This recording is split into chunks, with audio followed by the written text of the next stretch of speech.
Tuhan kita Yesus Kristus, kita akan memulai pelajaran kita hari ini dengan materi baptisan sebagai tanda menjadi milik Kristus. Bahan Alkitab untuk kita diambil dari Kisah Para Rasul pasal 19 ayat yang keempat dan Roma 6 ayat 1 sampai yang ke-6. Kita akan melihat apa arti baptisan. Baptisan berasal dari bahasa Yunani yaitu baptiso yang berarti menyelamkan atau mencelupkan. Dalam Injil Markus 7 ayat yang keempat dan Lukas 11 ayat yang ke-38 tampak adat istiadat Yahudi mengenai membasuh anggota tubuh dengan air sebagai simbol pembersihan diri. Adat kebiasaan ini berkaitan dengan makna baptisan sebagai pembasuhan atau membersihkan dengan air. Menurut Rasul Paulus mengajarkan bahwa baptisan merupakan tanda pertobatan manusia yang ingin masuk ke dalam hidup baru di dalam Kristus. Sebagaimana Kristus telah mati untuk menebus dosa-dosa kita, baptisan kita merupakan tanda pertobatan di mana dosa kita dihapuskan. Baptisan membasuh tubuh dan jiwa kita dari gaya dan cara hidup lama ke gaya dan cara hidup baru, yaitu menurut ajaran Kristen. Baptisan ketika pertama kali Yesus tampil dan akan memulai pelayanannya. Sebelumnya dia dibaptis oleh Yohanes Pembaptis di Sungai Yordan. Dan baptisan yang dilakukan oleh Yohanes ini melambangkan baptisan pertobatan yang dilakukan di Sungai Yordan.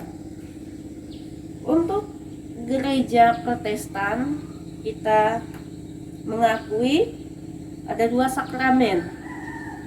Sakramen baptisan kudus dan perjamuan kudus.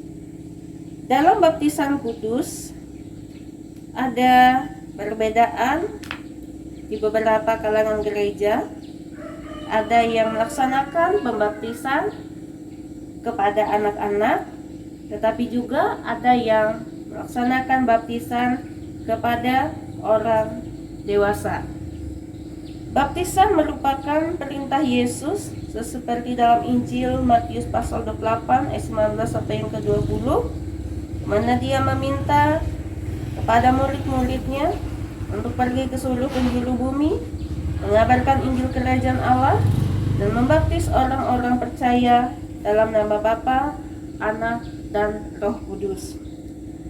Yesus menginginkan keselamatan itu disebarluaskan kepada seluruh bangsa. Dan tanda kita dibaptis adalah artinya kita menerima keselamatan yang dianugerahkan Allah kepada kita. Dan dalam baptisan itu kita juga harus percaya kepada Yesus Kristus sebagai Tuhan dan Juru Selamat bagi kita. Baptis secara percik maupun secara selang bukanlah menjadi aturan yang bisa memisahkan atau memecahkan gereja, baik baptis secara percik maupun selang.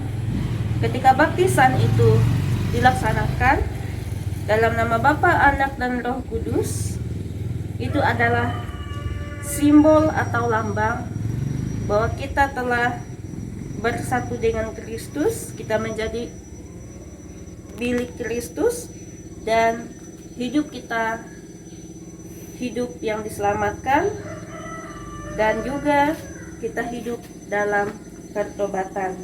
Demikian materi mengenai baptisan pada saat ini. Baptisan sebagai tanda menjadi milik Kristus. Tuhan memberkati kita semua.